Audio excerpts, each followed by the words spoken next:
There's no better place to celebrate America's birthday than win the AUSL in Utah.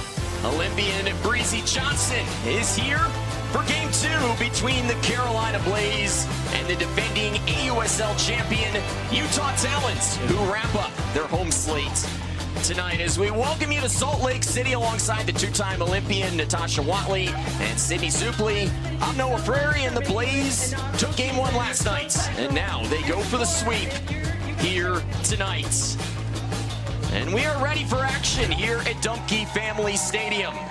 Aubrey Leach is ready. Dallas Escobedo McGee is as well. Let's do it from Utah. And the first pitch from the 13-year veteran, Dallas Escobedo McGee, misses outside. Yes, and Dallas Escobedo is a longtime vet, played in the Japanese Pro League as well, an Olympian, a lot of experience in the circle tonight. And she will be facing a Blaze lineup that put up 4 runs against this Talons pitching staff last night. Leach leads things off. There's Atwood, who hit the home run in the first inning last evening, will bat second. Ground ball foul. And the rest of Caradill's lineup looks something like this. Haley Klingler gets the start at first base, hitting cleanup today. Valerie Cagle, who's been playing great lately against the Talons, rewarded with a move up to 5th in the lineup. Alyssa Brito rounding out the starting 9. 1-2 pitch to Leach is fouled off. The at-bat will continue. And Dallas Escobedo hasn't got a lot of innings under her belt. We've only seen her in relief situations, her getting her first start tonight, but last time facing the Blaze, she'll throw that rise. She goes up a lot, so had 12 flyouts, so you'll see a lot of pop-ups from her. Just misses the inside corner to Aubrey Leach, the 8th-year pro out of Tennessee.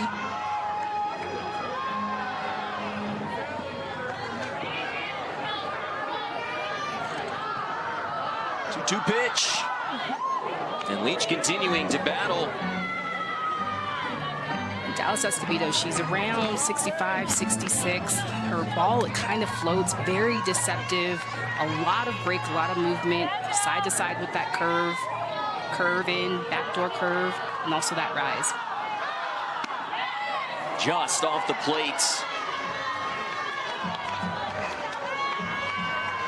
Yes, it's early, but this feels a bit like an early fulcrum point for Escobedo McGee in this outing. Heavy curveball and rise. Leach into center field. There's Jada Coleman for out number 1. It's gone unnoticed, but this Utah defense much improved over the last 5 games. Just 1 error in the last 5. They had 14 in their first 10 this year.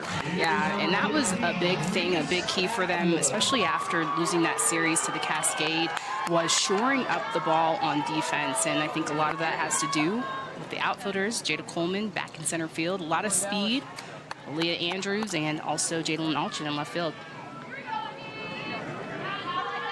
Here's Reese Atwood. Hit a home run in the first inning yesterday. The Utah Talons defense has Jada Alchin in left. Jada Coleman out in center. Leah Andrews in right.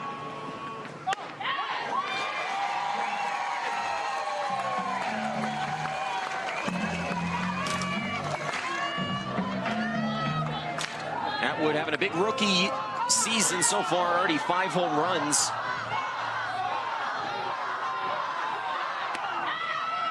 And that just misses inside. And Dallas Escobedo working both sides, establishing that backdoor curve on the inside corner. Got that for that first called strike, went back out for the outside curve.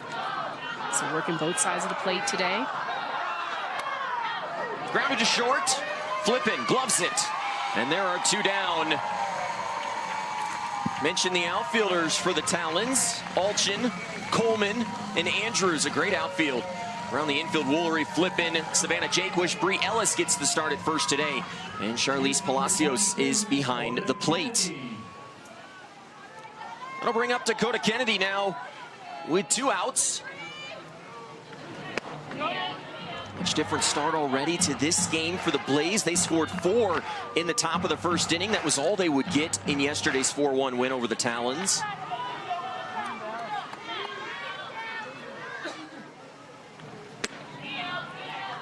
Just the tempo. It started with Aubrey Leach. She got that walk yesterday to get the Blaze on the base pass, and just they were aggressive swinging, but right now just trying to get the timing down, get the feel of Dallas Escobedo. 2-0 put in play. And a clean single for Dakota Kennedy, who loves hitting against this Talons team.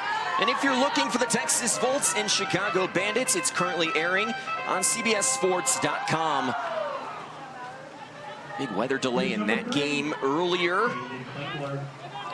That's going to be a big game, particularly for the Bandits, who've been red hot lately, Natasha. Yeah, they have been on fire. I don't know what's been in their Gatorade or what's been in their breakfast, but they have been seeing the ball very well.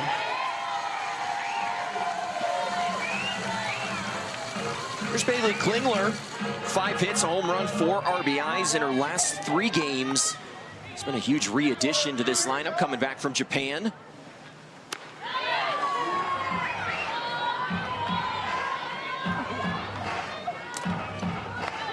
Klingler had the first 3-hit game for a Blaze player yesterday in game number 1, 3 clean singles. And she'll pick up right where she left off. Coleman going to cut it off. Kennedy going to be held at third. 4 hits in 5 plate appearances in this series for Bailey Klingler. Bailey Klingler is a key piece to this Blaze offense. She's in that 4 hole, but just one of the most consistent hitters. She can hit for power, hit for average.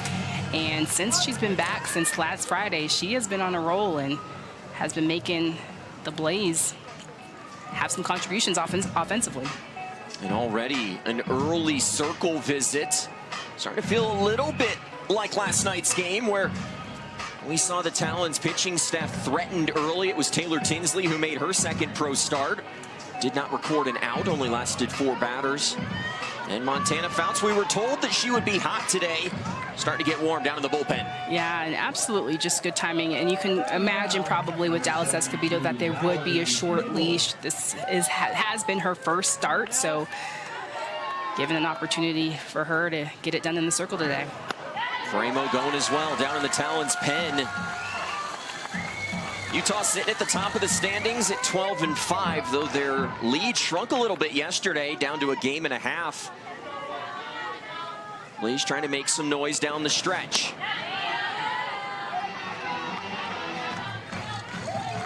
Count even to Valerie Cagle, the former Clemson standout. She's only a hitter now, and man, has she been raking over her last couple of games. A pair of home runs. Goes the other way. Flippin' lays out, can't make the play. And Valerie Cagle has her 3rd RBI in this series. And Valerie Cagle is just also seeing the ball well. Today she moves up to the 5 spot. Yesterday she was in the 7 hole, but just has completely dedicated her game to her swing, being an offensive threat, and gets an RBI on the day for the Blaze. And for the 2nd day in a row, Carolina on the board first.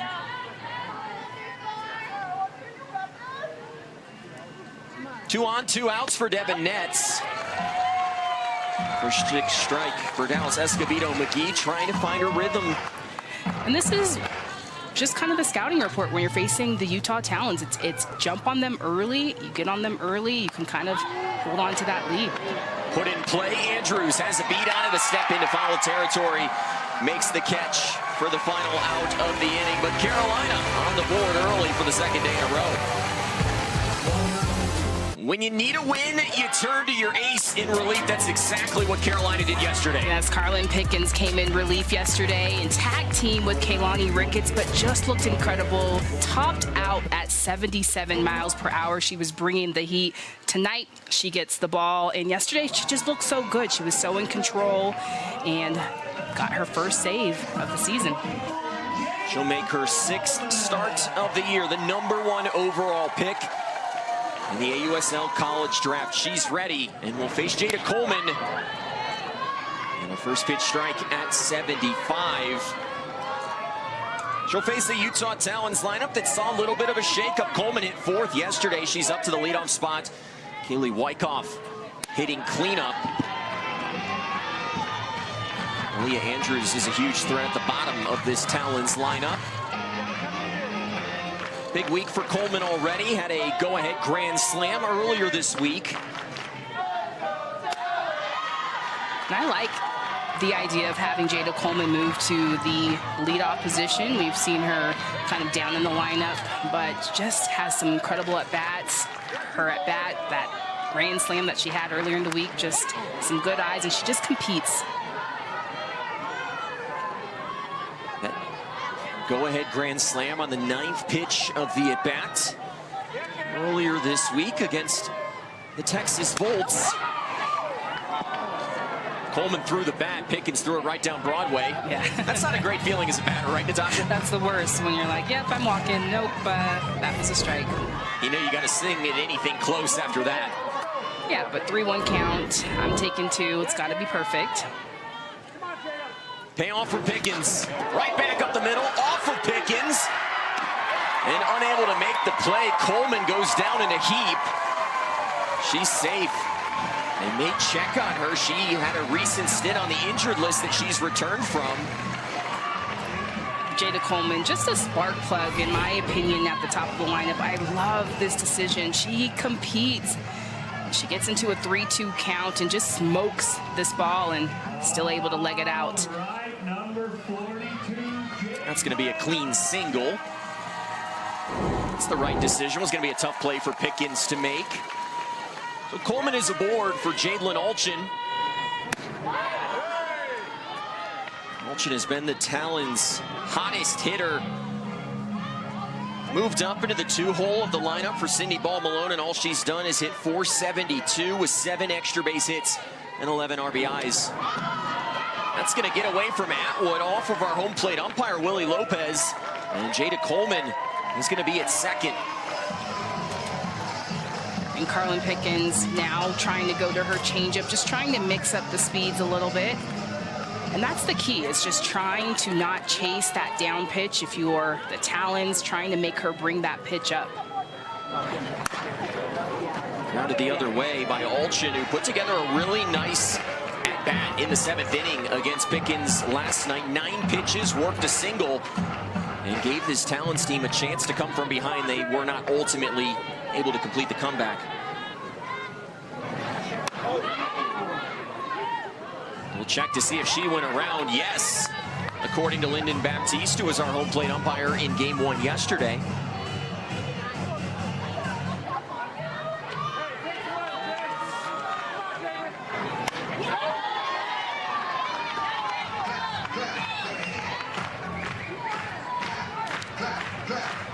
The defense behind Carlin Pickens, Dakota Kennedy in left, Mackenzie Clark, who threw out a runner at the plate, Valerie Cagle, Brito, Laird, Leach, and Klingler around the infield as Pickens misses off the plate. And forgot to mention Reese Atwood. How could I forget her? One of the leading contenders for Rookie of the Year in the AUSL behind the dish. And you have to like, Natasha, early what you're seeing from the Talons. They're making Pickens work. They're making her throw a lot of pitches. They are fouling off. And so remember, they saw her yesterday. So once you've seen her, you get a feel for that speed. Now it's just a matter of picking good pitches to hit. Alchin wraps one to first. Klingler thought about going to 2, realized Coleman was going to 3rd, and gets the out. But the Talons have a tying run 60 feet away.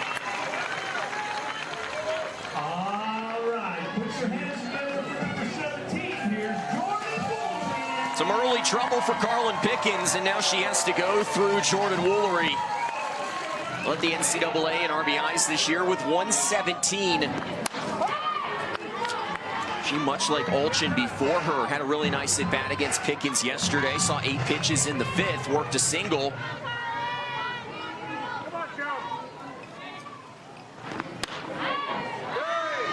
And just a really good opportunity for Jordan Woolery in this position to be thinking right side. Pickens throws absolute smoke. I'm thinking just stay short to the ball, stay inside of it, get something to the green. Woolery Woolery made her season debut after that first series of the year. Primarily hit third. When she does, Utah's 9-0 this year. She's kind of been their security blanket. Hit leadoff yesterday. Sydney Ball Malone goes back to where she normally is. Why not? What works? If it's not broke, don't fix it. But yesterday was kind of a strategy thing, facing Kaylani Ricketts, a lefty. So they had Jordan Woolery, a righty, in that leadoff position.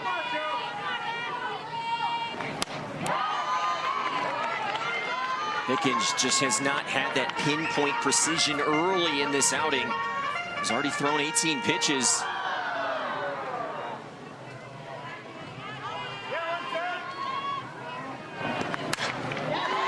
Woolery late.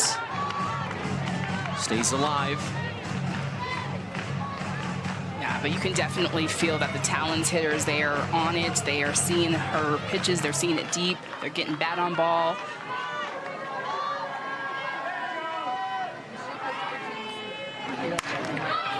And you touched on it a moment ago as a hitter, and you were a great one back in your day. The more you see a pitcher, the higher your success rate's probably going to be? Most definitely, and especially someone like Pickens. The first thing you're worried about is that speed, and how does that feel? And they felt that yesterday already. On the corner, no on the call. And let's be honest, I think everyone here at Dumke Family Stadium felt the speed of Pickens when she came in yesterday. There were cell phones up all over the facility. There will be an 11th pitch of this at bat.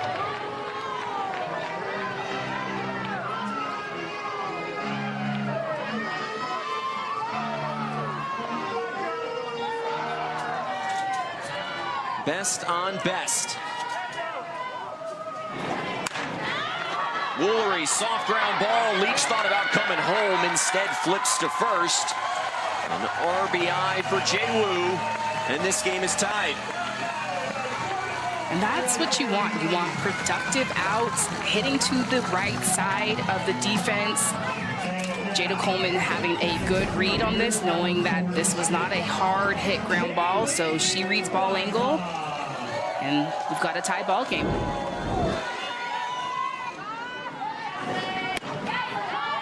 And this feels like an anomaly, but Carlin Pickens has had to throw a 3-2 pitch to all three batters that she has faced in this game.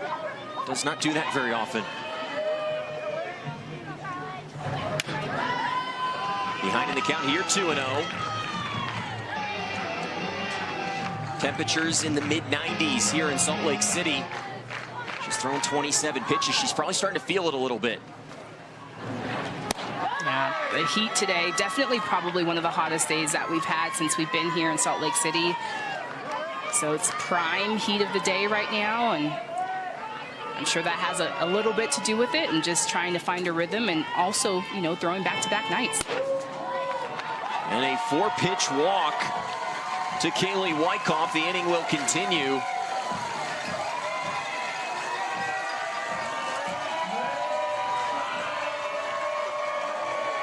Carlin Pickens electric yesterday in relief. Trying to figure things out early on in this 6th start of the year.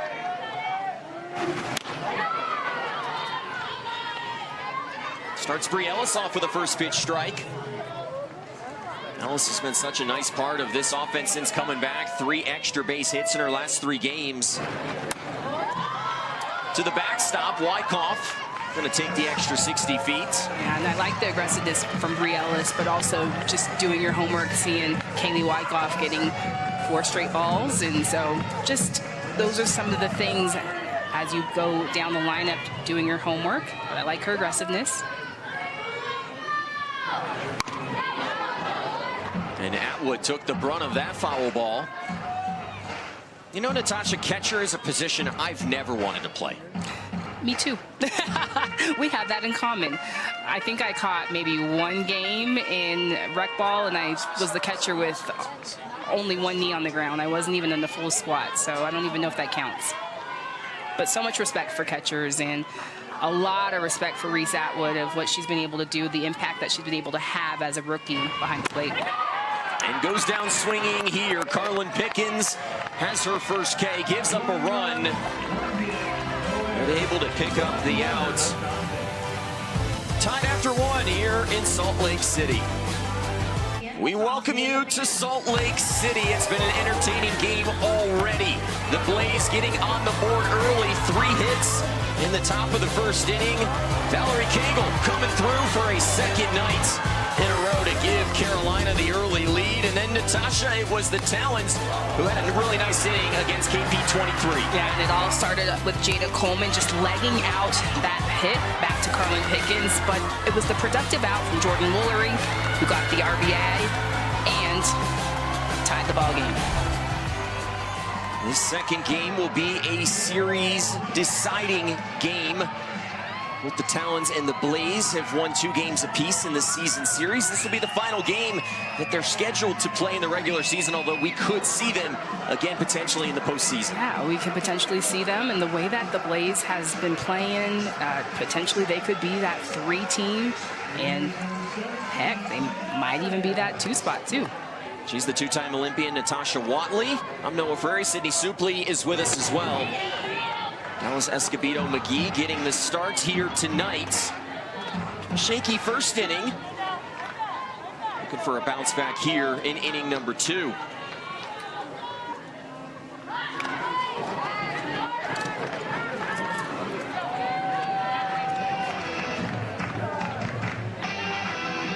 Jenna Laird starting at shortstop again tonight for Carolina.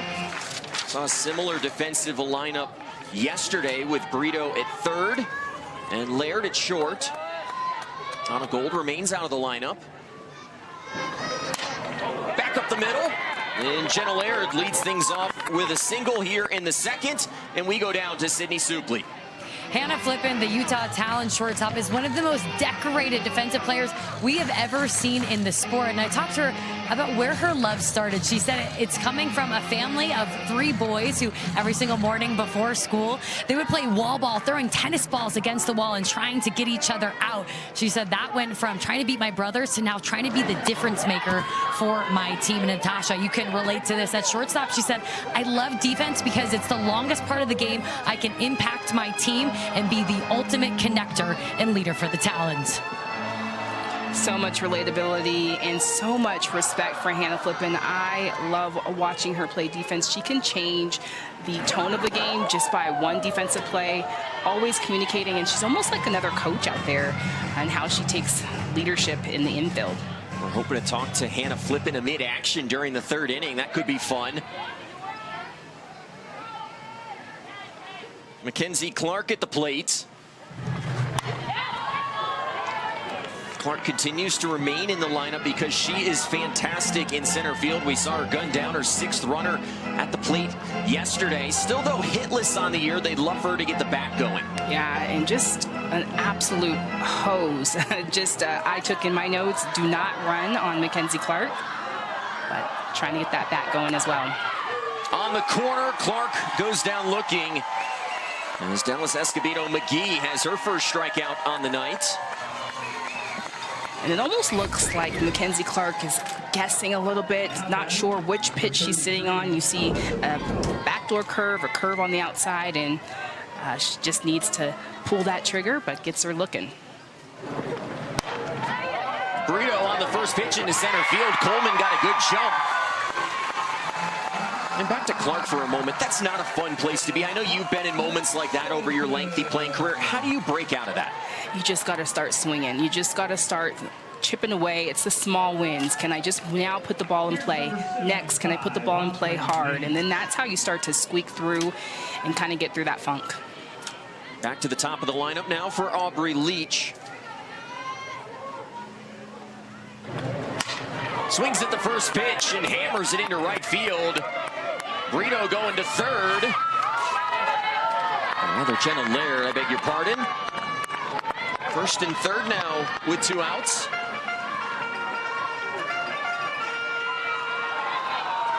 And Aubrey Leach able to squeak this through the 3-4 hole, but if you just take a notice of Jenna Laird, just smart base running. As soon as she sees that ball get through, she takes a peek back and doesn't even hesitate and on your own, and also knowing that that is the deepest part of the field. That ball is going away from her, so she's on third, first and third for the Blaze.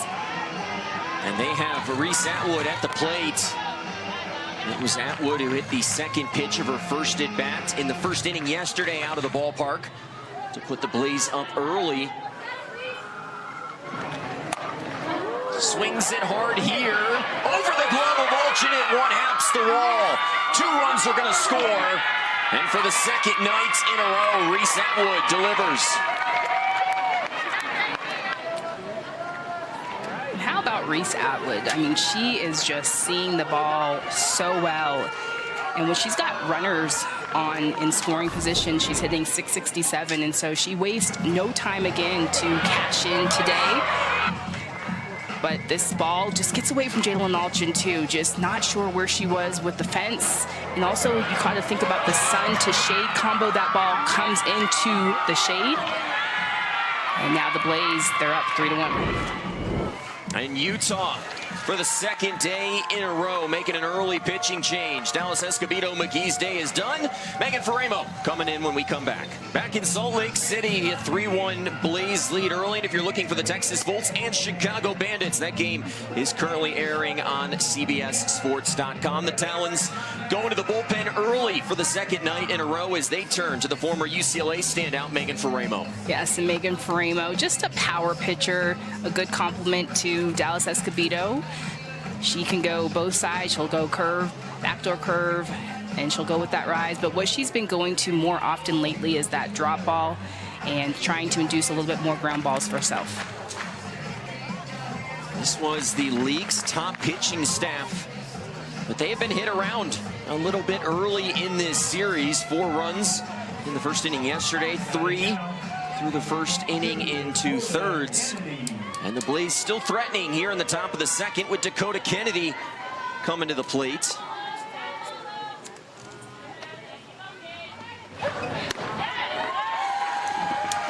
Kennedy singled in her first plate appearance of the night back in the first. Came around to score on Valerie Kegel's opposite field RBI single. And Natasha, this was such an important series for the Blaze. They came in trailing the Talons by 2.5. You win yesterday, and now there's a lot of pressure on Utah. There's a lot of pressure on Utah. They kind of were in the driver's seat coming into this series, but again, these matchups, you want to make sure that you win the head-to-head. If there's anything coming down the road, it's all coming down to the standings, so these games matter. Utah's going to play their final 7 games of the year on the road as well. That could play a big factor down the stretch. Kennedy hits the ball hard to left. Olchin giving it a look, and it will land in foul territory. You almost expect Olchin to make those catches every time they're hitting her direction. Yeah, especially what we've seen. But right now, if you can just take a look at the field, there's a big shade. Right now, Olchin is standing in the shade. The hitters are in the sun, so that contrast for her, because you can see right off the bat she's not moving, so she's trying to figure out and pick up the ball. 2-2 pitch from Faremo, and Kennedy goes down swinging. And Megan Faremo fired up after the fact. Comes in, limits the damage, 3-1 Carolina. Things are getting tight in the second half of the AUSL. The Talons with a 2.5 game lead right now over the Carolina Blaze, who they're facing on 4th of July as we welcome you to Salt Lake City. She's the 2-time Olympian, Natasha Watley.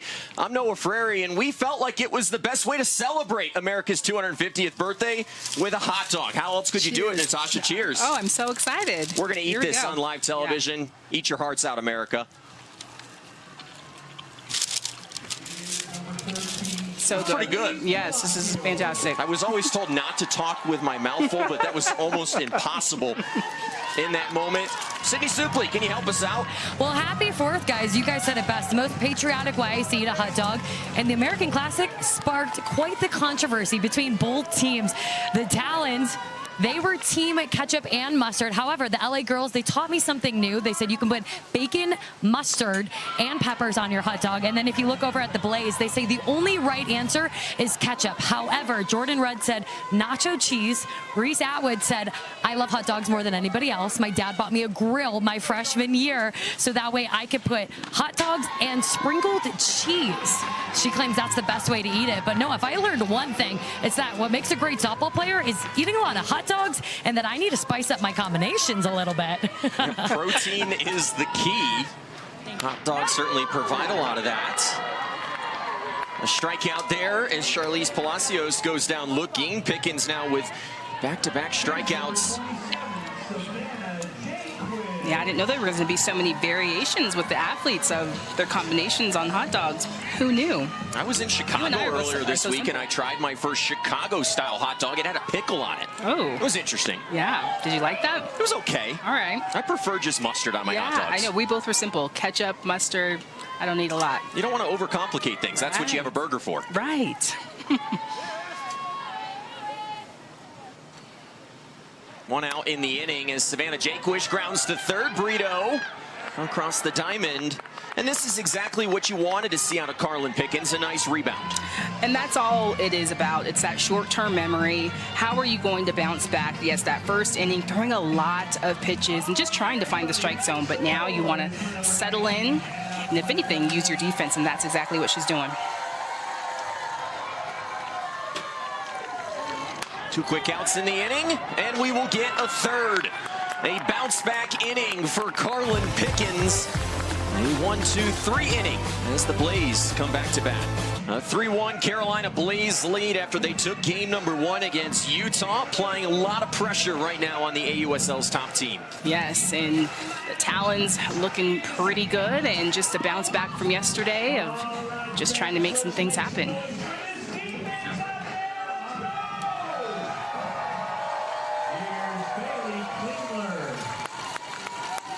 Megan Faremo came on to get the final out of the second inning. Is out there for her first full inning of work.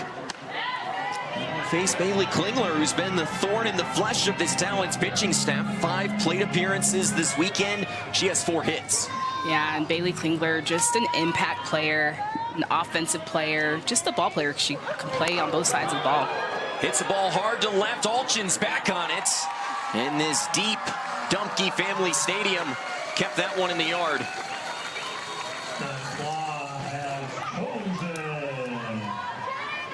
Here's number 72, Valerie Cagle.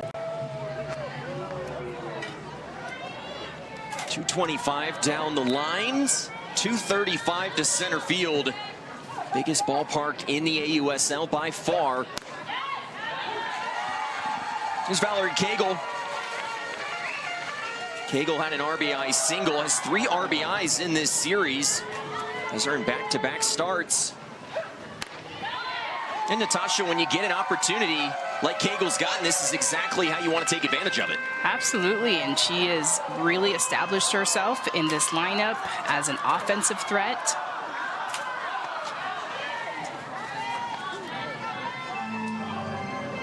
Cagle as recently as about a year ago thought about quitting softball entirely.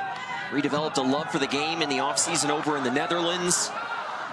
Now playing a part down the stretch for the Blaze as she fouls off this latest offering. But just think about the new life that she's regained, and just love that for her, of not stepping away from the game, staying with it and finding another way that she can contribute. And sometimes that's so hard when the game is not bringing you joy, and glad that she found that out pretty quick. Did Cagle go around? Yes, she did. Faremo retires Valerie Cagle. Her second strikeout of the night. So you'll see Megan Faremo going to this drop pitch a little bit more than she has in the past, because she's getting a lot of athletes to chase on it. And that's been something that she's been trying to implement, trying to develop in her game. Another out pitch. She gets another K.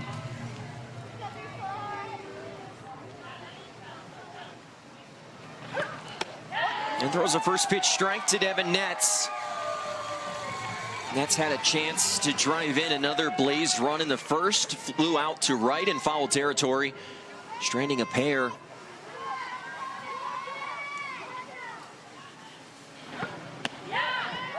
Just low.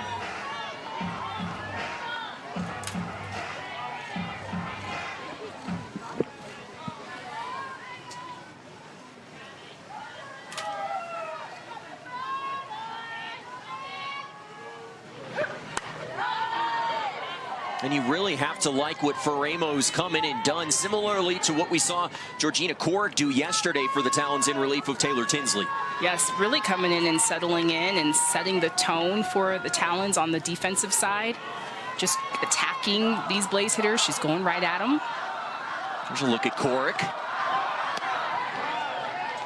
Went 7 innings in relief yesterday, did Georgina Korek. 2025 AUSL Pitcher of the Year, just starting to get back into form after completing her Japanese season.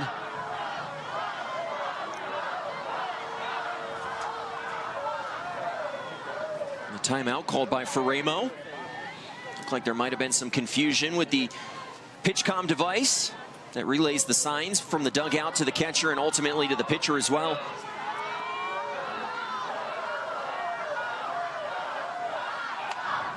Nets fights off the 2-2.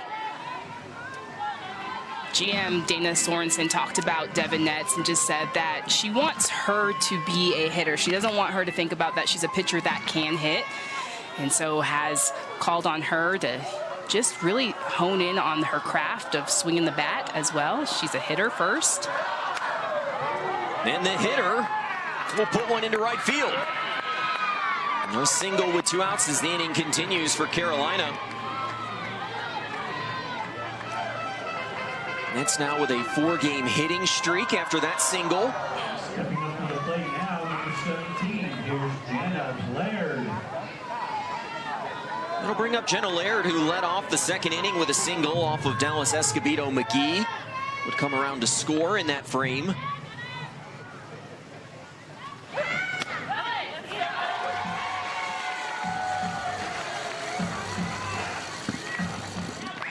Laird making her second start at shortstop this season.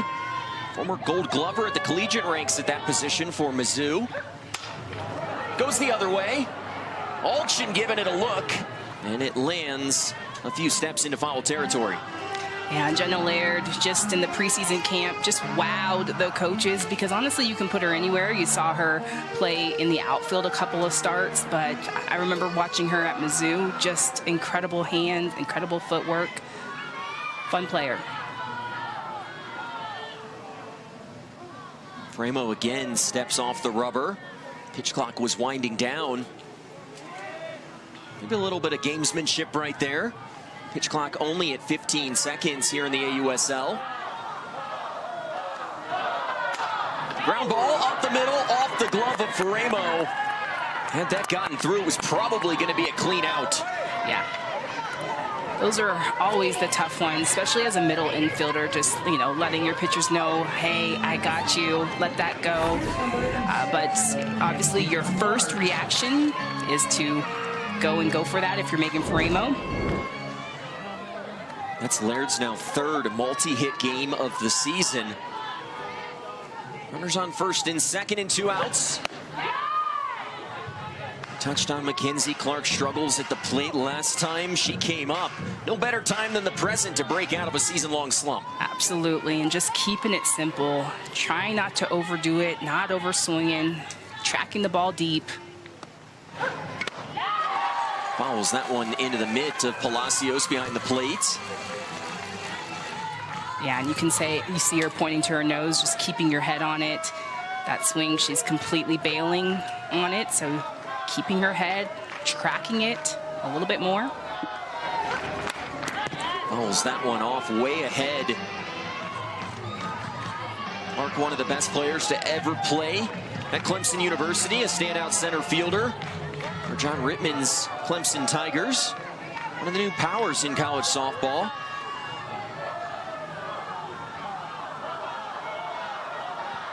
A ball and 2 strikes to Clark. A swing goes around And that'll be the end of the inning. Megan Faramo works out of trouble. She has 3 strikeouts early in her outing. Talons trying to come from behind. The 2026 #1 overall pick for AUSL, Carlin Pickens, has lived up to the hype in a huge way. Her dominant outings have her Blaze general manager, Dana Sorensen, reminding her of Jenny Finch's rookie year all the way back in 2005 when she won 15 consecutive games. And when you look at the similarities between Finch and Pickens, it's hard to deny. They're 6'1" frame, athletic built, and on top of that, they both have such loyalty to their hometowns. And when I talked to Dana Sorensen, she said they do everything they can to be a great role model for this game. So it was only fitting that Jenny Finch was the one that gave Pickens her golden ticket as her lifelong role model. Just an incredible moment. Those golden ticket moments have become much watch during the off-season, or the AUSL off-season, the college season. Yeah, so many similarities between Jenny Finch and Carlin Pickens, but it's more the character, just being a teammate of Jenny Finch. Always made the people around her better, and also just being a great ambassador of the game. Pickens already having a huge impact. And she's known for speed. Threw a pitch yesterday, 77. Her fastest pitch came against Nebraska back in 2025, close to 80. If we were playing in the MLB, it would have been close to 112 miles per hour. Which is crazy, but the thing that stands out to me is the stride length, 7 feet. When she comes off that mound, she's literally almost at you. What makes that so tough as a hitter? It's the deception. Just she's so long and she's so lanky, and so just trying, and she is a power pitcher. She works off that mound, so it can be distracting as a hitter. So just trying to stay within your zone. Grounded to short. Laird had one play. Andrews was bearing down on second, and Laird makes the smart decision to get the out at first. Coleman is retired. And a good heads-up play by Laird, just knowing the speed that she had with Andrews on second.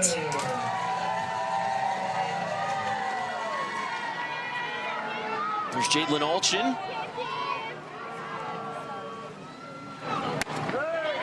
Alchin saw 8 pitches in her first at-bat against Carlin Pickens back in the first inning tonight, ultimately rounding out to first base harmlessly.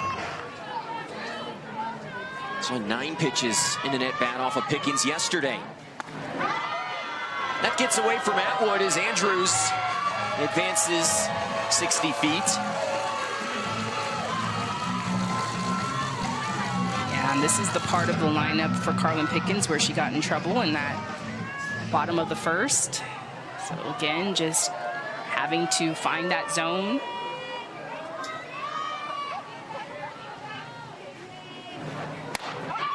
This one's on the corner to Alchin. Pickens got off to a slow start tonight. Has rebounded nicely, though, prior to that walk to Andrews to lead off the inning and retired 4 straight.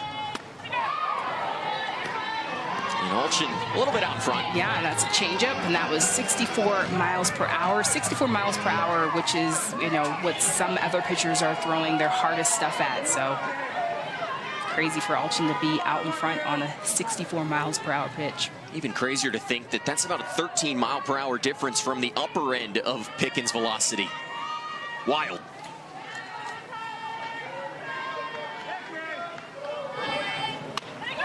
Another off-speed pitch and gets Alchin to swing out of the zone. 2 outs here in the third.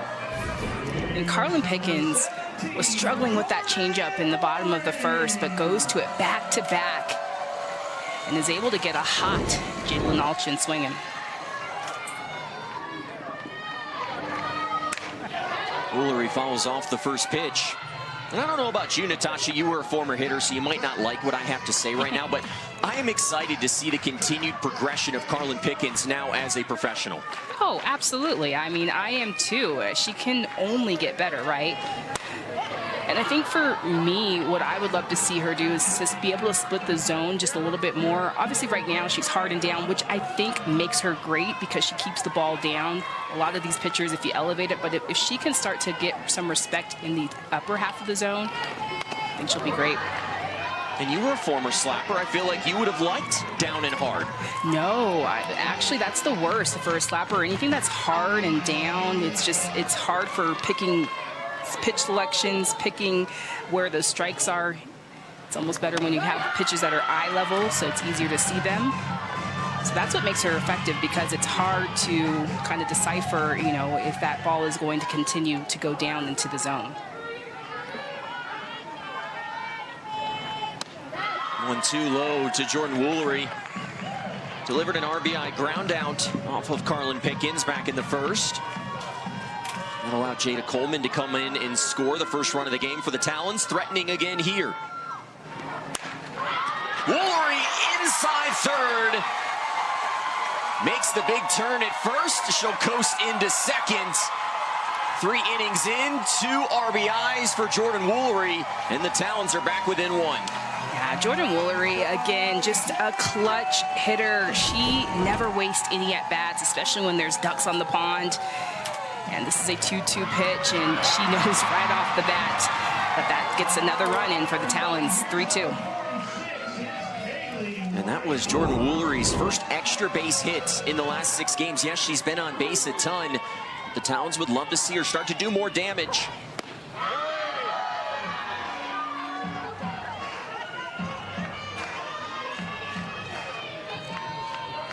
Has been such a big piece, as have so many rookies in the AUSL this year. Think of players like Atwood and Pickens, 2 leading contenders for Rookie of the Year in the AUSL.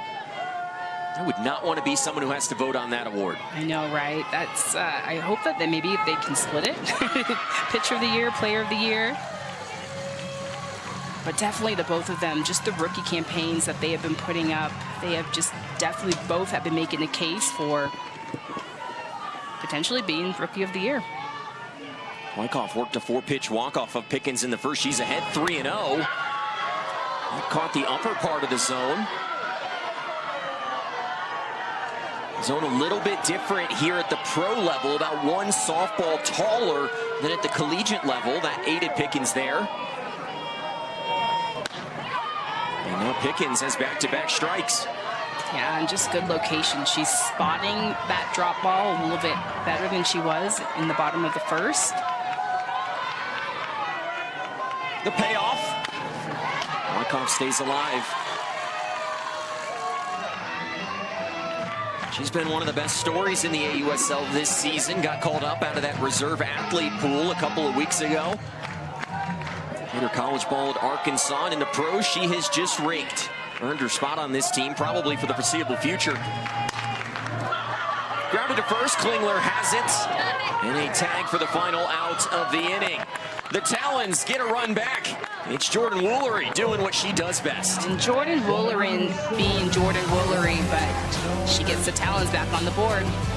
We're back in lovely Salt Lake City. The Carolina Blaze leading 3-2 over the Utah Talons. We're now joined amid action by Talon shortstop Hannah Flippin. And Hannah, you played your college ball in this stadium. You got on the mic before this game to thank this fan base. How much fun has it been playing in front of these fans again? It's been so fun. They have surpassed all my expectations and blown me out of the water. I'm so proud to be Utah U and to be a Utah Talon. Alyssa Brito stepping to the plate to lead things off here in the 4th.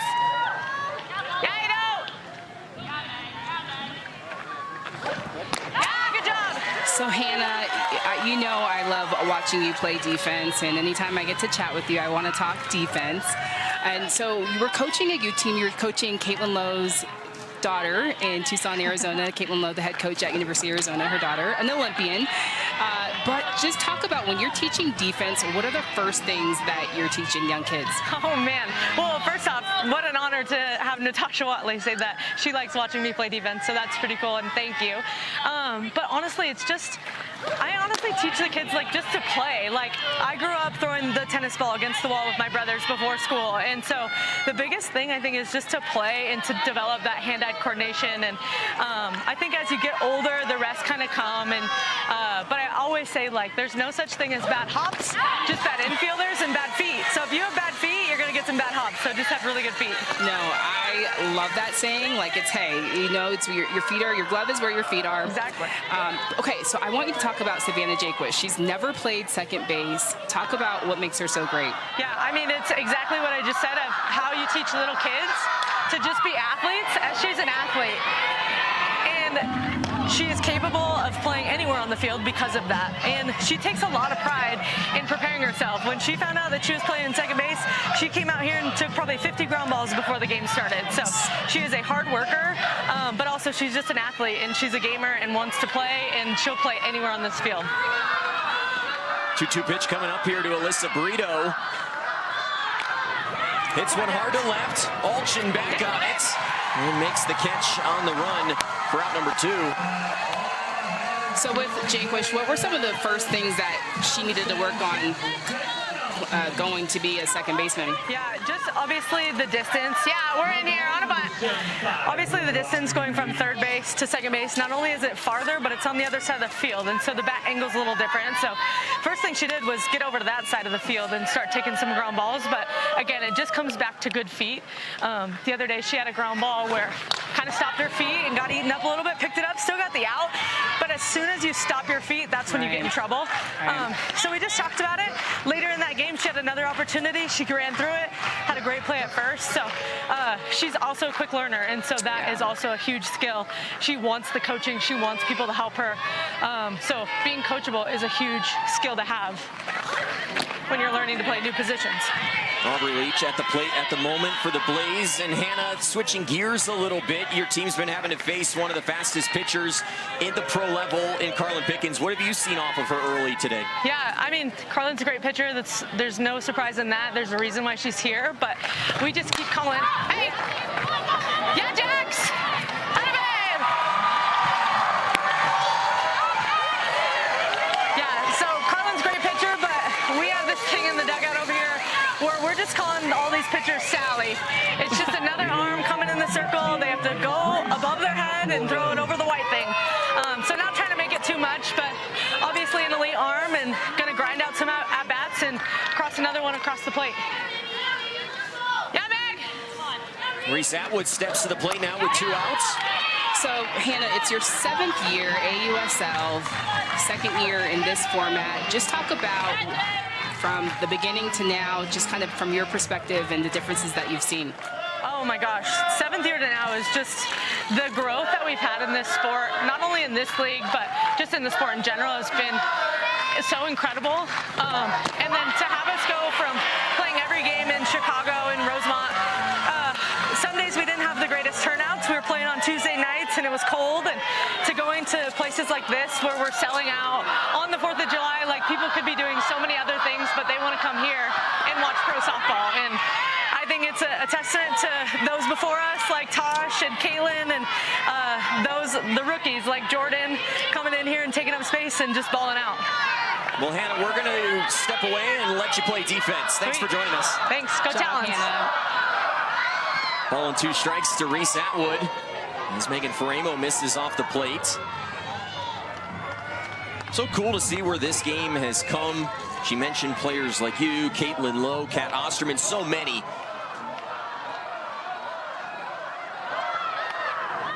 Atwood, high, deep. Is it gone? It is! Reese Atwood has done it again. Her 3rd straight game with a home run and an insurance run for the Blaze. Reese Atwood. My goodness, she is seeing the ball so good. And just so effortless power.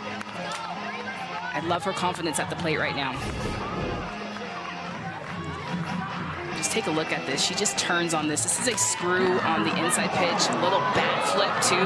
Just the confidence. 6 home runs on the season for Reese Atwood. Hit one to dead center field yesterday. Now a solo shot to left. And a chain around her neck. Reese Atwood loving her time right now with the Carolina Blaze. Yeah, and you can just tell she's having so much fun and just enjoying this level of the game. And she's making a name for herself as a rookie. Atwood, a two-time Women's College World Series champion at Texas. A first-round draft pick. 1-1 off the plate. Actually, she was a second-round pick. Towards the front end of that second round. I think there's some teams that might be saying, man, I wish I had Reese Atwood on my team. Oh, just so valuable behind the plate.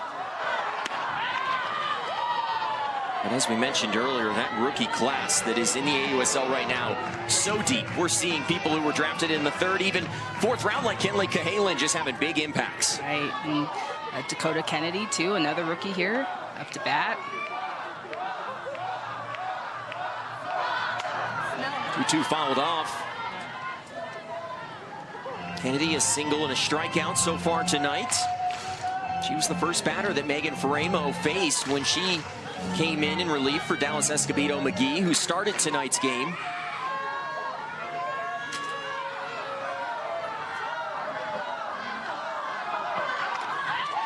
Kennedy stays alive.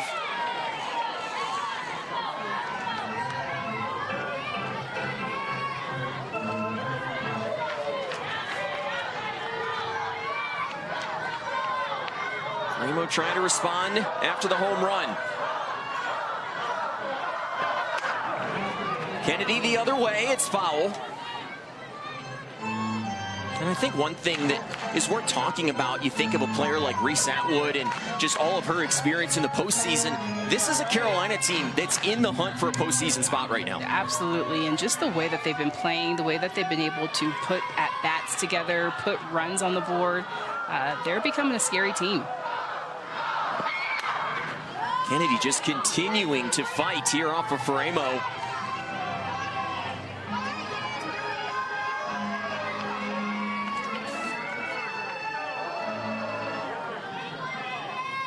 So 5 pitches off of Faremo the first time she faced her this evening.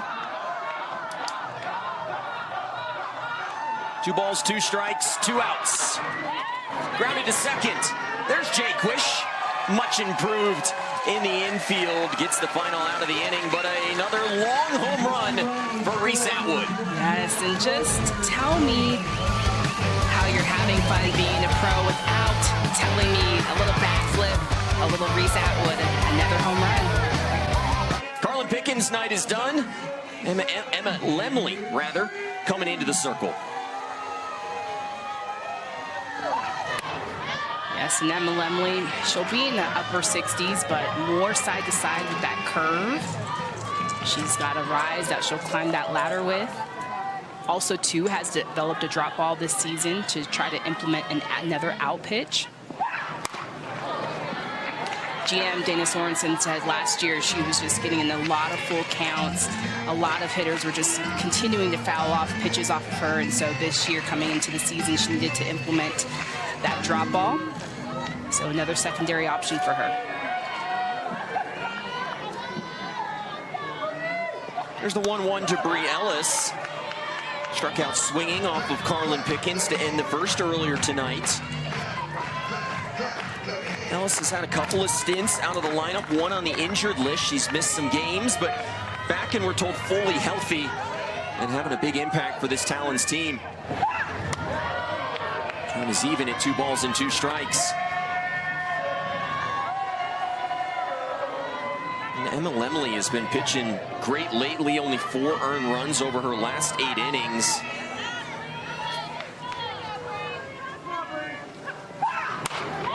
Ellis goes the other way. Long run, and the catch made by Mackenzie Clark. We told you she can cover a lot of ground. Yeah, and just effortless, right? Just so much speed. I mean, she got to that ball and really honestly made it look easy, but she traveled a long way. She's starting dead center, and that was clearly almost right center. Gonna bring up Charlize Palacios. Struck out looking back in the second. Correct me if I'm wrong, that play by Clark, the most important part is that jump. The jump, the read off the bat, and so a lot of times you'll see a lot of these outfielders taking reps in the outfield off of BP, so it's all about your reads. Just that first step is so important in the outfield. Lemley quickly working ahead. Palacios, we mentioned her good pitching lately. Went 4 innings, gave up just 1 earned against this Talons team that was missing Charlize Palacios. Just off the injured list.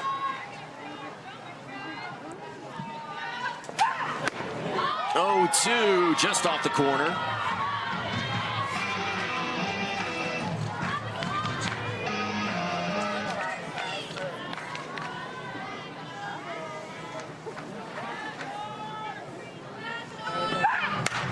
Hard hit. Into left field. Kennedy gonna gobble it up. Palacios now with hits in both games of this series.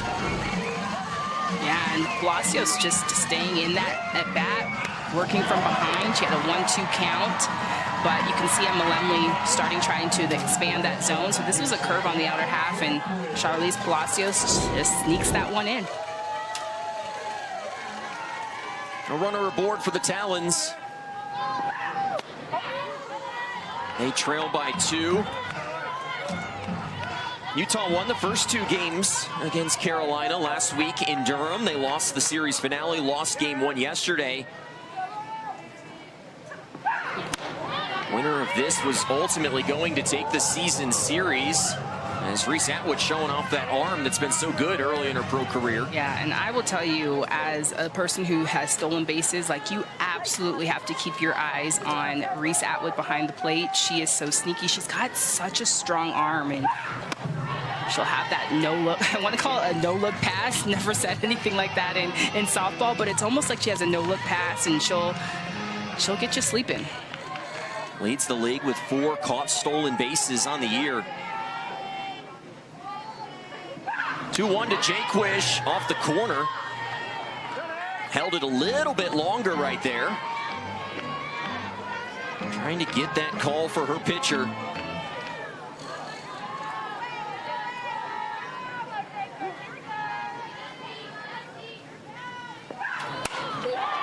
Another hit into left field. Back-to-back hits with 1 out.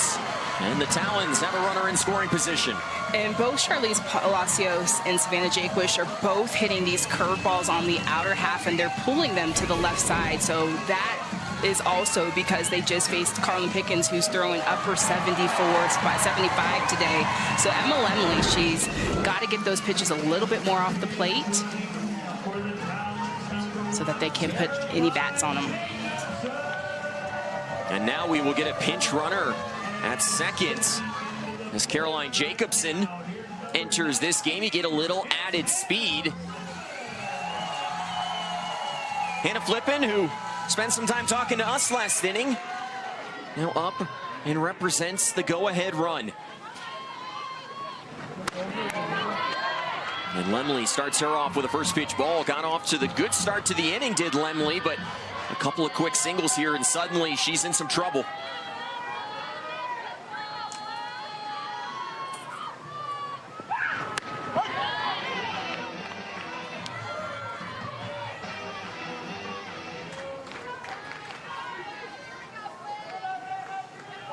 Former Virginia Tech standout, trying to get out of the inning unscathed.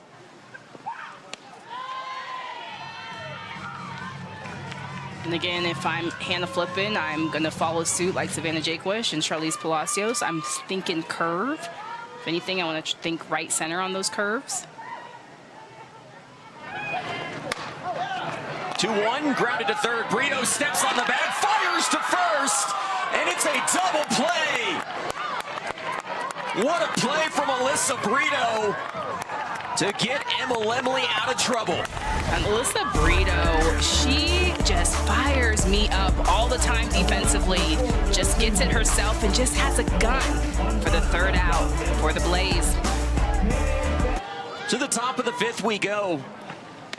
Here at Dumke Family Stadium, beautiful Salt Lake City. Final time we'll be in Salt Lake City this year. Awesome crowd here, as we've seen all season long. Alongside Natasha Watley, I'm Noah Frary. Klingler is going to be retired, and Talons pitchers can celebrate. They've just not been able to get her out all series. They have not been able to figure her out, and they're able to figure her out with the changeup and just gets her a little bit out in front, gets her a little bit off of her timing, and so 1 out for the Talons. Prior to that at-bat, she'd had 4 hits in 6 plate appearances, all of them singles.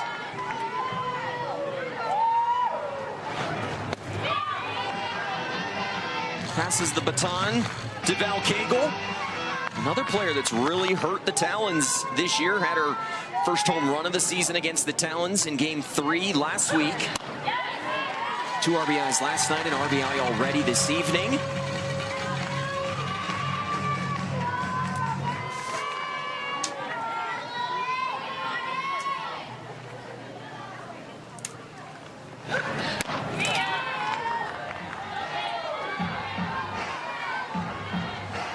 Megan Farimo's come in and done a nice job since entering in relief of Dallas Escobedo McGee. She gave up 3 earned. Farimo has limited the damage to just 1 over these last couple of frames.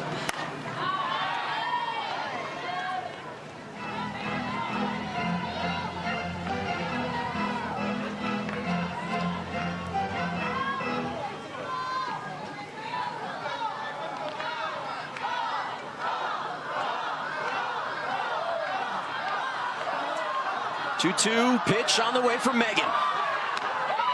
And it'll catch the corner. Cagle down looking. What makes that pitch so tough? It is the sharpness on it and just the spin. If you just take a look at the spin on this curveball on the inner half, it is coming super tight. And a hard pitch to get that bat head out in front, especially after the changeups that you saw before that. And Farimo has been fired up in the circle from the very get-go this evening. Always been known as an incredibly emotional pitcher in a great way. These are the type of pitchers that you love playing behind. Yeah, just a true competitor in the circle, and just I love how she loves to hone in on her craft. She loves to continue to get better, to evolve. She's constantly trying to reinvent herself. With a pitch like that, that drop, again, that's something that she's started to implement a little bit more in her pitch mix.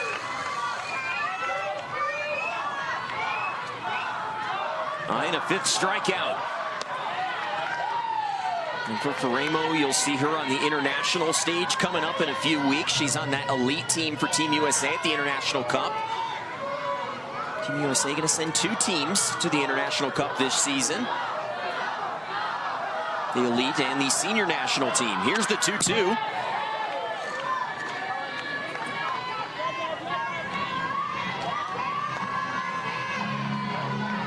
One of the best pitchers in recent memory for the UCLA Bruins.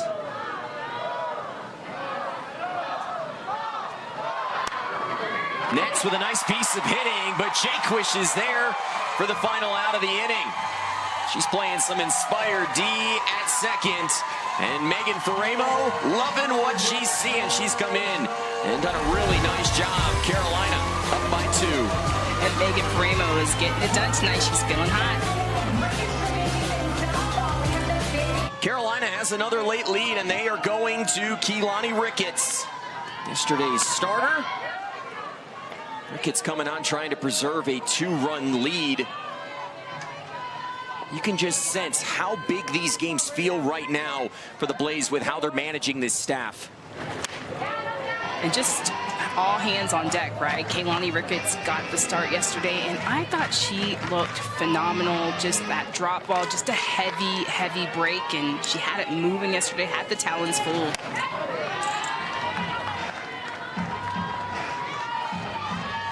Started that game, went 4 innings strong, picked up the win. It was her 2nd of the year. Andrews grounds this one foul. Tasha, you and I found ourselves after the game last night just talking about some of the pitching decisions for the Blaze team And as I just mentioned, you can sense the urgency right now from Cara Dill's side. Yeah, especially facing this part of the lineup. Just going back to last inning, how they were having those at-bats off of Em Lemley. So just changing it up. No, you're coming up to the top of the lineup. But again, these are must-win games for the Blaze in the standings. When it comes down a couple weeks from now, it's going to come to head-to-head. So you want to try to get that win tonight. We talked about what Keilani Ricketts was able to do yesterday. Here's a look. She came in and held this Talons offense at bay. Yeah, she got Jordan Woolery striked out twice on that drop on the outside half. But the drop, just the break that she had on it, it was moving. It's a deceptive drop. She'll pop it off of her hip, and 4 Ks yesterday. Okay, so you say all of that, it's deceptive. She pops it off their hip. Why is that so challenging as a batter? It's hard because of just the deception of where you're trying to make contact. It falls off of a table, and so just trying to figure out your contact point is the hardest thing to figure when you're facing Keilani Ricketts. Coleman stays on that pitch, dunks it into right. The speedy Andrews thought about going to third, probably a right decision to pump the brakes. Runners on first and second, and nobody out. Jada Coleman just out in front on this pitch. This is a elevated pitch, but just gets her bat head out. But take a look at Aaliyah Andrews. She's thinking I'm going, but reads her coach and stops. But I think a good decision. We saw a couple of risky sends, some that benefited the Talons yesterday, some that did not. This is a huge game with plenty of ramifications down the stretch. If you're Carolina and you hang on to win this game, you will have won the season series over the Talons, which I think could loom really big in some of those tiebreakers later in the season. Here's Olchen on the first pitch. She sends it into the gap and left. Andrews is going to score. They're going to hold Coleman up. Jadlyn Olchen, tell me if you've heard this before. She comes through once again. She has been so money and so fun to watch. And just such great hands. Just take a look at her hands. Again, when she's trying to think about hitting anything down in the zone, she lowers her hands. She's straight to the ball, keeps her hands inside, and she gets the Talons a little bit closer. And that was a big hit for Olchen and the Talons as a whole. They had been just 1 for 7 with runners in scoring position prior to that double for Jadlyn Olchen. Now Keilani Ricketts has to face Jordan Woolery, who has a pair of RBIs tonight. Up to 8 on the season, 125 across her collegiate and pro. And goes down swinging. Yeah, yesterday, Keilani Ricketts had Jordan Woolery's number, struck her out twice on that drop ball. She gets her again.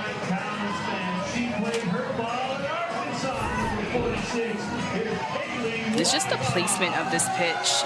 It's on the outer half, but again, a heavy, heavy break. Talons still trailing by 1 here in the bottom of the 5th inning. Final game they'll play at home this year. Kaylee Wyckoff's had some big hits here at Dumke. Can she deliver another? On the corner, 1-1.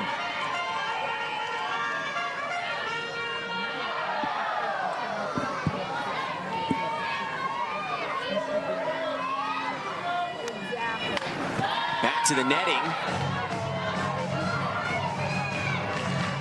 Wyckoff, one of those players that you want up in big spots, had a huge home run in the SEC tournament this year. Also hit the first home run in Arkansas program history in the Women's College World Series off of Jordy Fromm.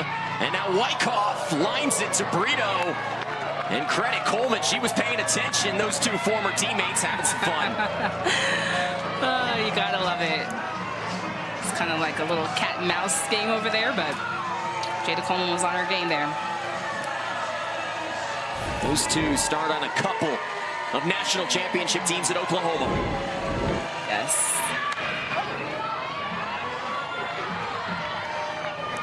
You have to imagine Patty Gasso was pleased with how Colvin responded on the ball hit hard in play. Yes, just freeze, don't move, and also even just Brito just being able to stop that. That was a hard hit ball.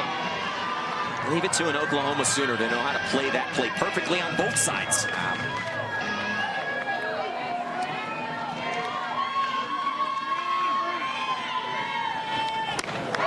On the corner to Bri Ellis, the 2025 USA Softball Player of the Year at Arkansas. What a story she's been this season. After a sluggish rookie year, she's turned it around and become one of the best hitters as Sydney Balbalone wants time.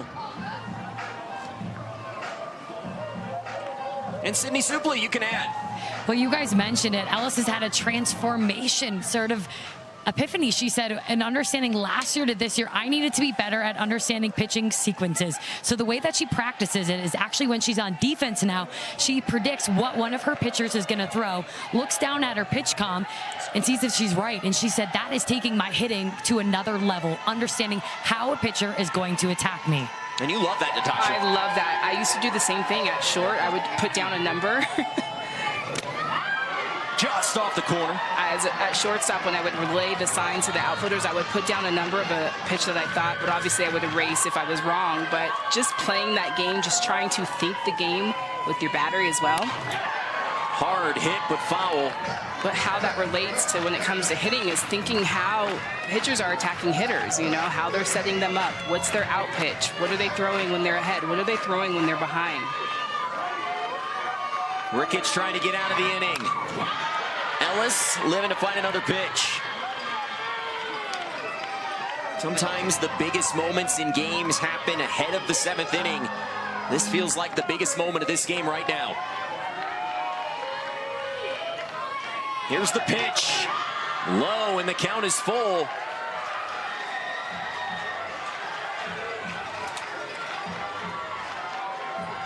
It's been all blaze in this series. Can the Talons come through with a big hit? Long run, Brito near the fence, and that one gets into the first row. Guy in the Cubs hat over there couldn't make the catch.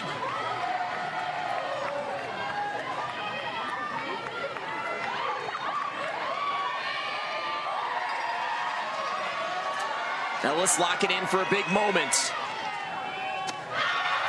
And on the 5th full count of the night, it's Bri Ellis who works the walk, and the bases are loaded. Just such calm presence from Bri Ellis. And you could just see that she's just got so much more control in her at-bats, not guessing, actually seeing pitches deep, and that is a big, big walk right there. And the Talons trying to get this fan base behind them. A check on the swing, no. For Charlize Palacios. Struck out looking earlier tonight off of Carlin Pickens. Had a single off of Emily back in the 4th.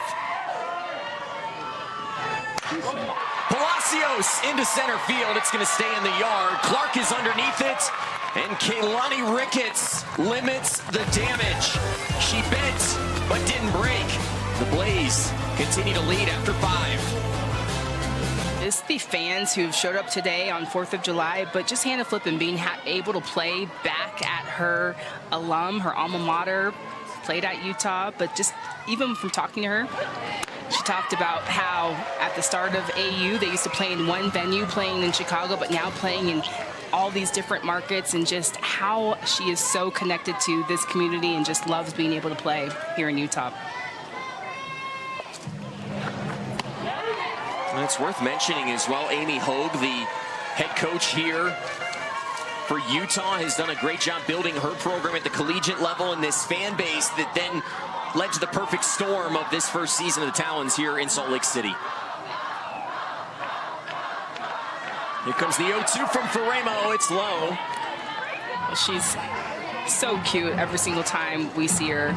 Coach Hogue just comes in and pops in the broadcast booth and says thank you. She always says thank you to us, and my reply back is thank you. Thank you for allowing AU to be here and allowing us to kind of adopt your community.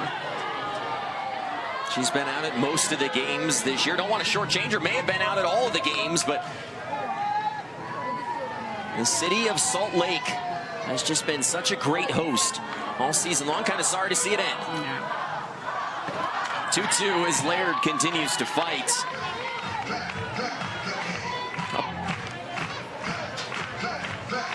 Couple of defensive changes. Woolery is over at first, Becker's at second, Jaquish goes to third, and Ellis is at DP, similar to what we saw yesterday as the Talons try to shore up their defense late in the game. Off the plate, 3-2. Yeah, Rachel Becker serving more as a defensive specialist, coming into second base. So usually they have Bri Ellis at first. The Talons need that bat in that lineup. Here's the payoff from Faremo. Off the plate and a leadoff walk. An inauspicious beginning to the top of the sixth for Megan Faremo.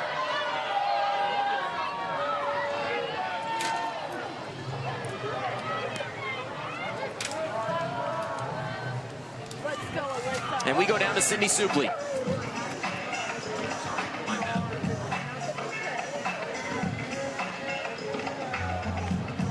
Megan Faremo told me her greatest strength on the mound comes from her mentality. And that's from years of journaling where she's filled over 100 notebooks, something that started with her mother. And I watched her. She journals between every single inning. But before today's game, she said, I wanted to reflect on an entry about finding her authentic center. And when you watch Faremo in the circle, she's somebody who plays with a lot of big emotions. And she doesn't want to shy away from expressing them at every high and every low. But it's how quickly can she get back to that middle ground and find her center. And to even take it a step further, I saw her pitching on the ground all week long, just trying to grounding, but it looks like it'll be time for her to pass the ball to Montana Fouts. Yes, and Megan Faremo, just definitely a pitcher that is in tune with herself and her ability to kind of get over that mental mindset journaling. When you took a look at that notebook, I mean, those were novels that are in there, but just being able to internalize, reflect, get that out on paper, and that's what makes Megan Faremo so good. Well, Megan Faremo will pass the baton to Montana Fouts.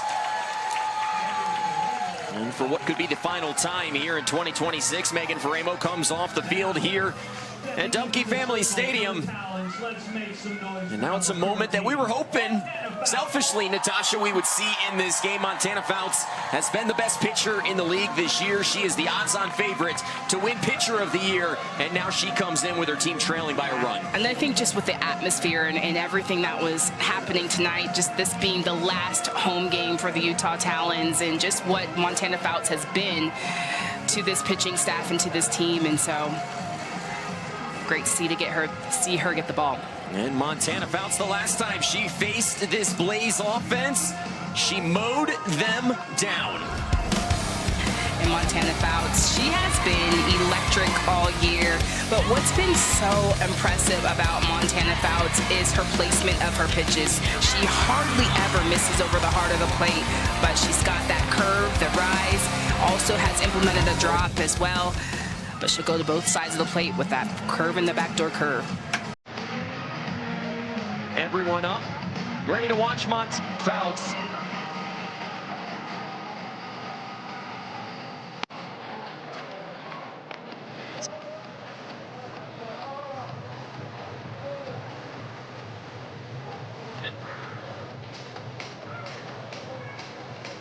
We told you this series meant a lot to both teams. The Blaze have been out on the front foot. And with a move like this, you understand how much this means to the Talons, trying to keep this at a one-run game. Yeah, trying to keep them in the game. Also, too, this game means a lot for them as momentum as they head in to the rest of the season. That they are going to be on the road, so you want to make sure you kind of carry some good momentum as you continue on in the rest of the season. And Cara Dill going to go to a pinch hitter here on a Gold. Will hit for Mackenzie Clark. Gold been out of the lineup yesterday, and for the most part today has been struggling at the plate. No better time than the present for last year's Rookie of the Year, and stares at a first pitch ball from the ace Montana Fouts. Gold just 2 for her last 17 stepping into this plate appearance. Yeah, and on a goal, just having a slow start to the season. And I always say it's like sophomore blues. This is her second year being a pro, and so just trying to get back into things. You don't have a full season, a full college season that she came off of like she did last year.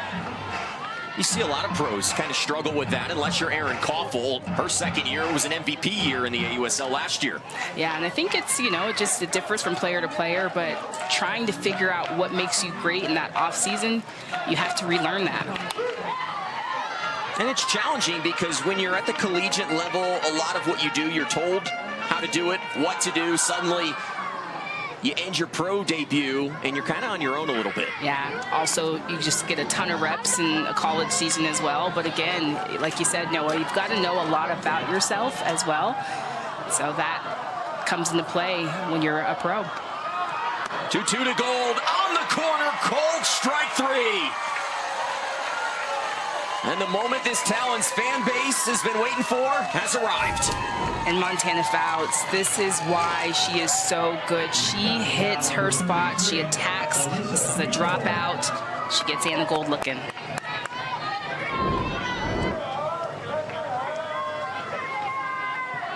Gonna bring up Alyssa Brito. Having to face Montana Fouts, who I don't think it's a stretch to say could be the best pitcher in the world right now. She's made it her goal to be on that U.S. Olympic team in 2028. And Fouts got one step closer earlier this week, being put on the national team for the upcoming International Cup. Yeah, and she just continues to keep getting better. And even when it's a game, she gets stronger as the game goes on. But as the seasons goes on, I think she's become a better pitcher than she was in college. Brito hits one hard to right. Andrews makes a nice play. Catches that one over the shoulder as Jenna Laird has to retreat back to first. Such a luxury having someone like Aaliyah Andrews out in right field. Yeah, just a true outfielder. They call her Air Aaliyah. And just her reads, her first step makes it look so easy out there. Lineup turns over now for Aubrey Leach. And this is an important hitter for Montana Fouts because suddenly you have red-hot Reese Atwood looming on deck. Yeah, you definitely want to go right at it, Aubrey Leach.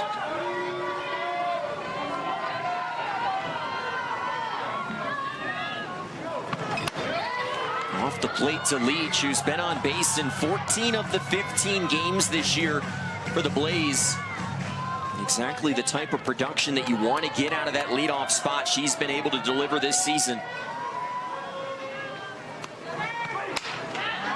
Fouled off and behind, and if you're Fouts, what are you thinking here? Well, I'm actually thinking about Aubrey Leach, how I would want to approach Montana Fouts. So you see her going to her slap, and you see her standing in to hit. She was slapping that first pitch, but you're splitting the plate. So I'm thinking something out. I'm thinking a curve on the outer half. I'm thinking something left center. .417 hitter with runners on tonight. Leach stays alive. Yeah, because when you're switching from slapping to hitting, you're trying to figure out timing-wise what's going to be better for me to just get this ball in play, because Montana Fouts, she supplies the speed. She's throwing around 71 right now. 1-2 from Fouts. That one was at 71. If you're wondering what the baseball equivalent to that 71-mile-an-hour pitch is, it's about 95 to 97. Gas. She's throwing smoke. She throws hard.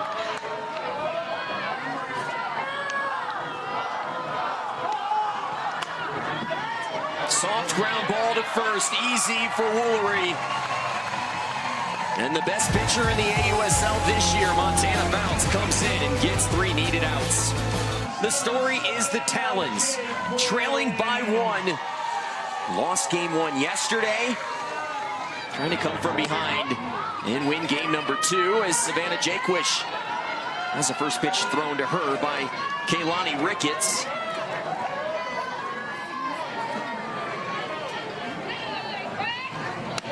Natasha, what's the key for this Talons lineup as we get deeper into this game? So kind of like what we saw yesterday, we saw Charlize Palacios, Savannah Jaquish really trying to figure out Kaylani Ricketts, but they were taking that drop ball They were only thinking right side, not overpowering swings. Right now you need base runners, so just trying to single Kaylani Ricketts to death. Ricketts gave up a pair of hits in her first inning of work in the 5th. Ultimately was able to give up just 1 run, stranded the bases loaded when Charlize Palacios flew out to center field. She was excellent yesterday in the start, earned the win to give the Blaze the opening shot of this series.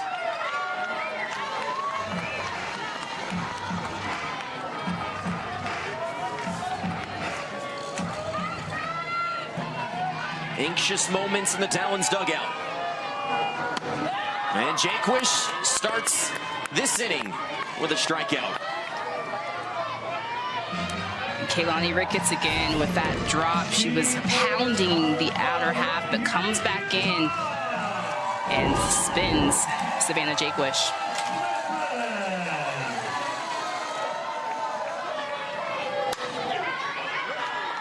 Now the baton passes to Hannah Flippin, played her college ball here at Dumke Family Stadium.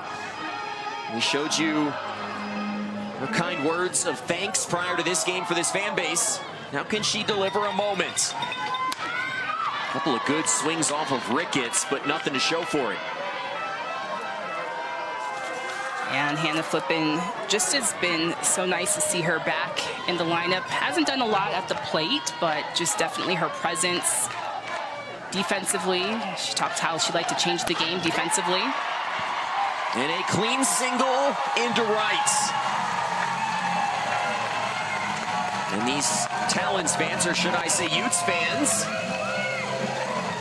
giving her a big round of applause. And her former head coach has the cell phone out videoing that single. Yeah, and she must have heard me talking, but it's exactly that. That's how you single Kaylani Ricketts to death, and just thinking right side, don't overpower the swing. It'll bring up Aaliyah Andrews. Shows bunts. It goes off of her. She was out of the batter's box. She's out. An unfortunate break there for the Talons. And just hitting a Kaylani Ricketts drop ball. So we talked about earlier, just as a slap hitter, when you're moving through the box, trying to get something on the ground that is dropping, that is a heavy drop. It's hard for Aaliyah Andrews to get out of the way of that one. Trying to clear her hands. That looks like that hits her out of the box for sure.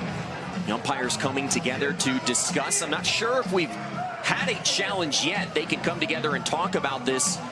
This might be a moment, though, that regardless, we could see a challenge for the next round. The field was that the batter was hit out of the box with the ball being and caller making her out. That is not a reviewable play since it's interference. So the batter is out. And that is unfortunate for Utah. The rule book not their friend in that situation, unable to challenge. So Andrews is out despite the video evidence that showed she may have been in the box. Yeah, just a not a reviewable play.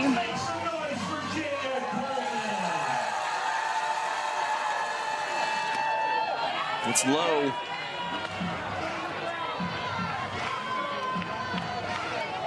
The script is in Jada Coleman's hands. Hit a go-ahead grand slam earlier this week. Can she do it again here? Her team trails by a run with just 4 outs remaining for the Talons in this game. Yeah, and Jada Coleman just became a true competitor. The grand slam that she had the other night off of Allie Carter, that first pitch was a curve on the inside. She calls time, and just a reminder to young athletes that you have control as a hitter. Coleman, her 3rd hit of the night, continues the inning. Flippin goes station to station. And now Jadlyn Olchin will have a chance.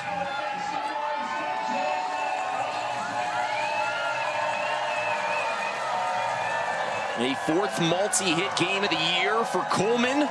4 hits now in the series, and Olchin is coming up. She has become a fan favorite here in Salt Lake City. An incredible story going from the reserve pool a season ago, earning her spot on this roster. Signs a full-time contract this year and now up in a huge moment. And a quick reminder that the NWSL is back.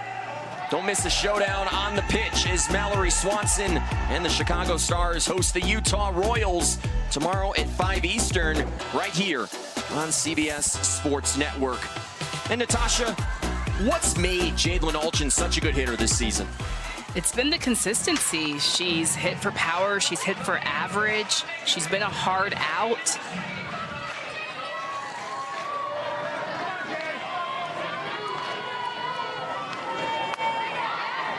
Count evens up at a ball and a strike. You've got Kaylani Ricketts in the circle, a veteran of all veterans. Alchin still young in her pro career, but has been a huge part this year. And off the glove it goes. That's going to tie the game. Jadlyn Alchin gets this capacity crowd to its feet. This game is tied. And she does it again. She has been so consistent. She's a competitor. She fights. But it's her hands so smooth. And all you can ask for is just being a hard out and continuing to put this ball and play hard. And we've got a tied ball game here in Salt Lake City. And threatening for more are the Talons. They've been the best team in the league this year. Coming into the series, they were 12-4, had a 3.5-game lead. And you can sense how much that meant to Jadlyn Alchin. That story is just getting better and better. It is amazing. It's amazing just knowing she was in that reserve pool, just fighting her way to have a roster spot, and she's definitely proved herself. A couple of new softballs with a request of Willie Lopez, causing a slight delay in the action. The Grizzly veteran, Kaylani Ricketts, trying to limit the damage. 0-2 to Woolery. Fouls it off. But that's exactly what the Talons just needed to do. It started with Hannah Flippin, just trying to single them to death. They'd single Kaylani Ricketts and just put the ball in play, not trying to overswing, not trying to do too much. Off the plate, 1-2. Good take from Woolery, who struggled with that pitch outside tonight. 2 RBIs.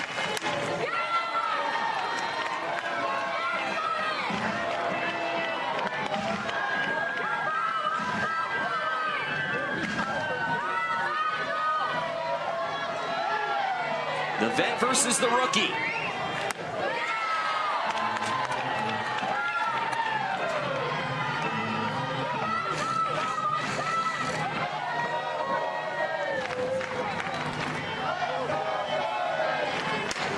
Grounded to second. Easy for Leach. And Ricketts limits the damage, but the Talons find the run they were looking for. They tie this game as Jadlyn Alchin comes through again. Jadlyn Alchin just doing exactly what it takes to tie this ball game. Singles after singles. Got a tied ball game. Back in Salt Lake City, a tie game, and Reese Atwood coming to the plate. She's homered in 3 straight, each game in this series, and now she faces Montana Fouts. And swings at the first pitch and fouls it into the mitt. A battle royale here in the 7th inning. Atwood's been on fire. Fouts has been the best pitcher. And Atwood's done a lot of her damage early in counts. This was a great stat on Twitter. Charlie Mays, who's done a great job of covering the Blaze. 11 of the 15 home runs for the Blaze have come in the first 3 pitches of an at-bat. Atwood sends it into right field. Long run. Andrews in foul territory. And Fouts wins the battle. Yes, and Fouts wins the battle on that drop. on the outside corner, but Reese Atwood just trying to swing earlier in the count, knowing that Montana Fouts is always around the zone. That'll bring up Dakota Kennedy.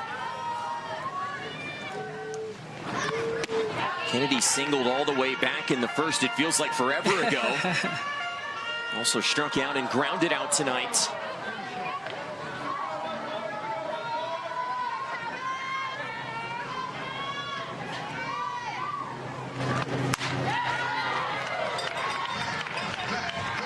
And Dakota Kennedy, just some great hands.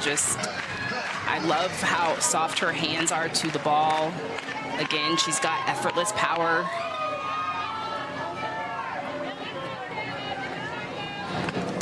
I think it's almost easy to feel like Dakota Kennedy gets a little bit overlooked as a rookie in this lineup with how good Carlin Pickens and Reese Atwood have been, but Kennedy's been huge this year for the Blaze. She has been the difference, and in that 3-hole right behind Reese Atwood, you've got to have someone to protect her, and she's been doing a good job right behind Reese Atwood. Evens the count up.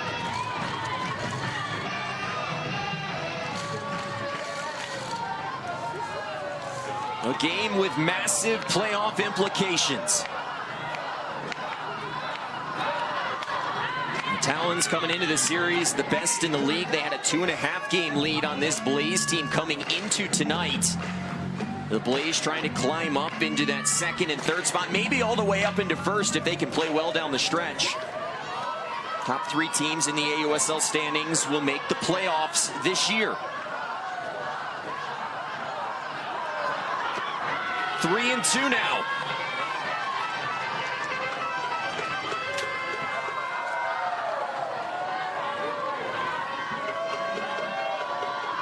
Carolina trying to get a base runner against Fouts.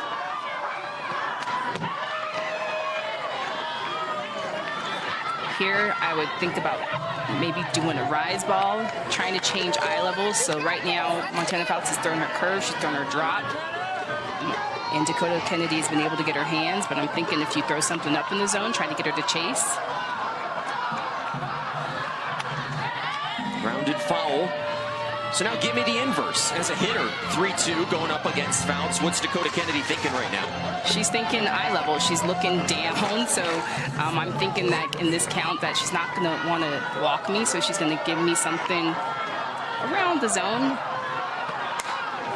Not a good pitch to hit. And the normally sure-handed Hannah Flippin boots it at short. We mentioned how stout this Talons defense had been. That's just their second error in the last 6 games. Yeah, just very uncharacteristic, but Dakota Kennedy, she hit that ball on the nose, so see funky spin on that, but that gets Hannah Flippin in her heels, but Hannah Flippin knows that that's a play that she can make. And now we'll see a pinch runner over at first base as Kennedy goes to the bench.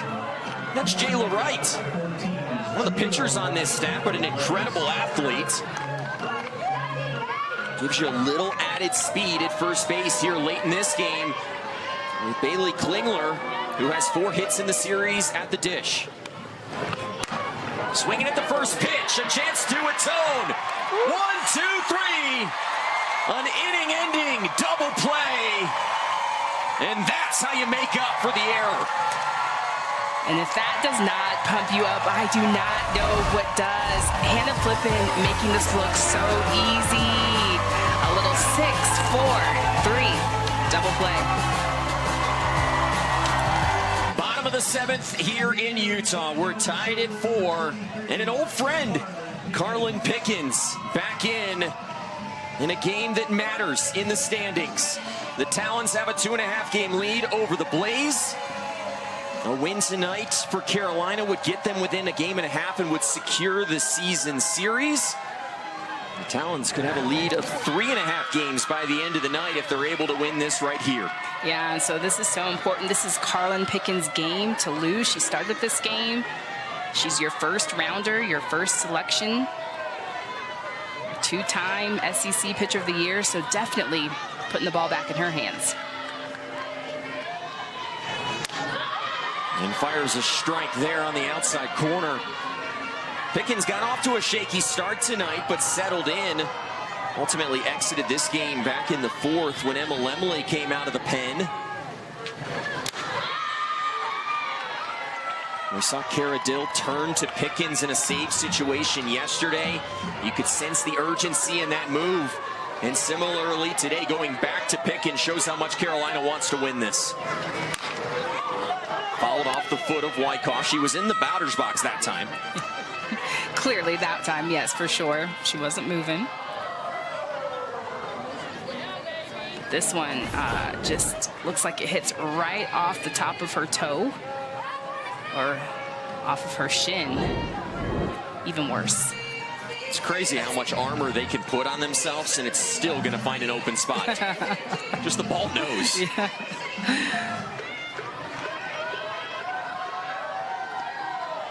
Middle of the lineup for the Talons.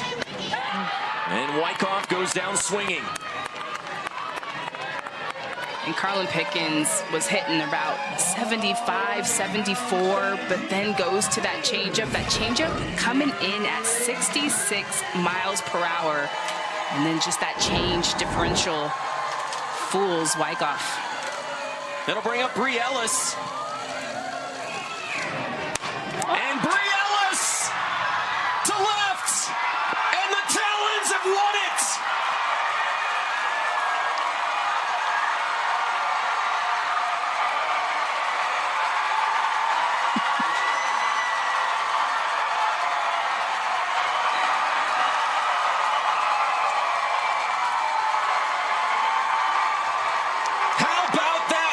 Exclamation point on the home year.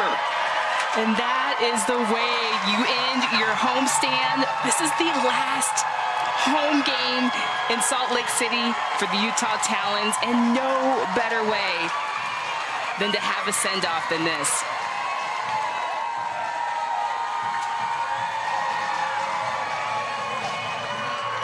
The moment was in Bri Ellis's hand. A season ago, with this Talons team, she struggled mightily. This year, it's been a different Bri Ellis, and she just delivered the biggest hit of the year. And my goodness, absolutely crushes this. And just what a difference a year makes. The mentality that Bri Ellis has had at the plate. And the celebration for the Talons is what does it for me. And Sydney Supley is standing by with the game winner. Well, Bri, I don't think you could have scripted it any better. Here on the 4th, your last game at home, what were your emotions rounding third base heading to your team? I don't even know. I'm not going to lie, I don't even know. All I know is that all the at-bats that didn't go my way before, it was all for something, and it all paid off. My goodness, that was so cool. You talked about your previous at-bats. How were you able to have a new mindset when you step in the box? What were you thinking? I mean, she just throws so hard. Everyone knows that. So I knew I wasn't going to let her beat me. Sorry, guys. Knew I wasn't going to let her beat me with her speed. So just trying to be as early and short to the ball as I could. And I think that was an off-speed. I have no idea. Honestly, I was just trying to put a barrel on it. So, well, you barreled it for sure. Now take a moment, look at this crowd around you. What has it meant to play here in Utah for these fans? Oh my gosh, they're so cool. Being from Texas, they don't talk about Utah enough, I feel. And man, do they show up and show out every single time. And just to be able to come back against a great team the way that we did, I mean, that was just one of the coolest games I've ever played in. Well, Bri, you're leaving us all breathless. I'll let you go celebrate with your team. Congrats. Thank you. Some 4th of July fireworks, courtesy of Bri Ellis, and a massive win for the Talons, who now move 3.5 games ahead of the Blaze